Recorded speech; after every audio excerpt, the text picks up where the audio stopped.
किंचड नावाचा एक इतिहासकार आहे, त्याने एक छोटस वाक्य शाहू महाराजांच्या बाबत लिहून ठेवलेलं आहे. मग ह्या वाक्याचा आधार घेऊन मी पुढे तुम्हाला आणखी एक गोष्ट सांगेन की त्यानं लिहून ठेवलंय की शाहू महाराज जेव्हा साताऱ्यात आले तेव्हा त्यांच्याकडं जमिनीची चिंचोळी पट्टी फक्त राज्य करण्यास होती. म्हणजे खूप छोटा जमिनीचा तुकडा म्हणता येईल. एवढाच भाग त्यांच्याकडं राज्य करण्यास होता आणि एवढ्या भागावर म्हणजे त्यांचं नियंत्रण होतं, आपण असं म्हणू शकतो. शाहू महाराजांनी राज्याभिषेक केल्यानंतर एक महाराजांचं ज्याप्रमाणे अष्टप्रधान मंडळ होतं, बरोबर ना, या अष्टप्रधान मंडळाची स्थापना पुनर्स्थापना केली.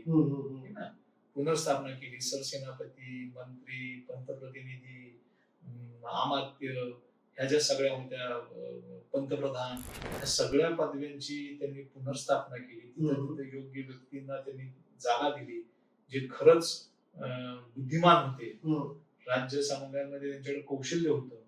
अशाच लोकांना त्यांनी आपल्या मंत्रिमंडळात स्थान दिलं आणि आपला राज्यकारभार सुरू केला.